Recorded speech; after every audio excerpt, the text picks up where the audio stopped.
The world is waiting for you. Good luck. Travel safe.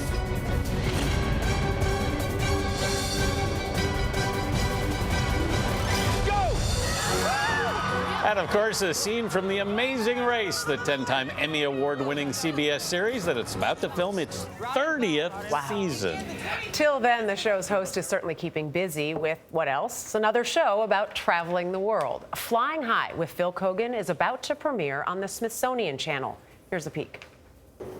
I was born here in New Zealand and have been crisscrossing my way around the world for as long as I can remember.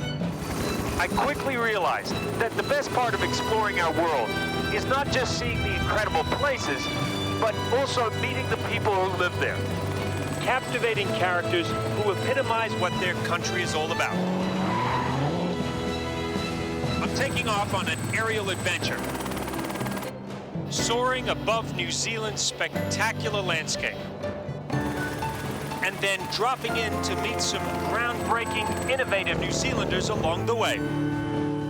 And Phil Keoghan joins us here in studio. Phil, good morning. Good to have you here. Thank you for having me here, and thank you for the beautiful lighting. I was just commenting. I don't know. I feel so like I just lost 10 years. You don't have to worry about that natural light that can hurt all of us that out harsh there. light that I have to experience out in the world. Well, I mean, you're in a balloon, you're in a plane. It doesn't matter where you are. You're always traveling, and now you are too. It feels like Flying High is a natural sort of switch for you, or just another project. How did this all come about?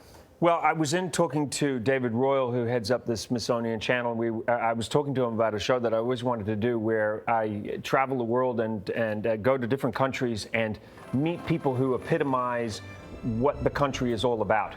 And it just so happens that their highest rating series is Aerial America. And he said, well, would you like to direct an episode on Aerial New Zealand?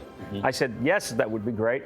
And then he said, well, this other show that you want to do, maybe we could tag that onto you shooting Aerial New Zealand. So I picked 12 people that I think in New Zealand who epitomize the New Zealand spirit. Right. And I think the goal really ultimately was, I wanted people to think of New Zealand and think of its people rather than just thinking of New Zealand and its beautiful landscape. So I wanted to put the people in the foreground rather than just throwing up beautiful shots. Nice to have the beautiful shots, though. Yeah. Always nice to have beautiful shots. I think a lot of people would be surprised that you're a New Zealander. Yeah, You well, kind of hide the accent a bit. I don't hide it. It's this, whatever this is just what it is, you know? It's not like the lighting thing. It No, just happened. no. It's just I left New Zealand when I was 3. My father, mom and dad. My mom was a music teacher. My dad's a scientist. We went to Canada, lived there for 4 years, lived in the Caribbean for 8 years, went back to New Zealand.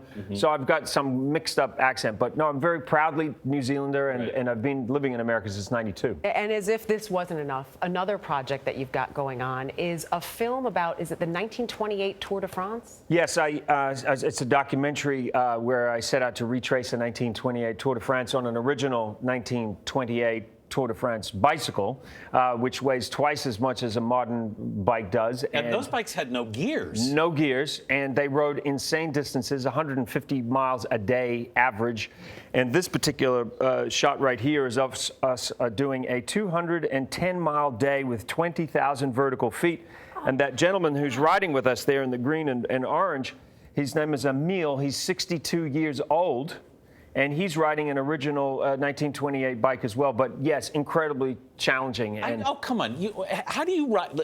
How do you ride up mountains like that with no gears? well, I was going to say performance-enhancing drugs, but we didn't get. We didn't take those. No. But when you have the gears, some have used those. Yeah, no, just absolute sheer will. That day was stage 9. It took us 23 and a half hours to complete. Wow! Unbelievable. Yeah, so hallucinations, I guess, that's a is lot how you do it. That's a lot to make a movie. Yeah, it is. Well, you got to put your heart and soul into these things. Speaking of heart and soul, I have to ask you about Amazing Race. Did you think 16 years ago, when this all started, that you would still be doing this right now? No, I mean, if I'm totally honest with you, no. We were in Central Park. We were surrounded by, there I am, a lot younger.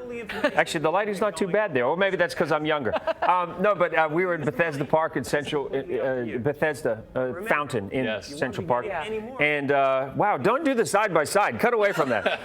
Yeah, get away from me. Go to the video. Yeah, no, we had no idea. I mean, we unleashed the beast, so to speak. We all of a sudden we're racing around the world and doing all these miles, and Wow. We're about to start season 30. How'd that happen? Amazing. Well, we all none of us want a 16-year side-by-side comparison. Yeah. Phil Keoghan. Why'd you do that to me? Phil Keoghan. It's too early for that. Thank you so much. Remember, you can see Flying High with Phil Keoghan tomorrow night at 8 o'clock on the Smithsonian Channel.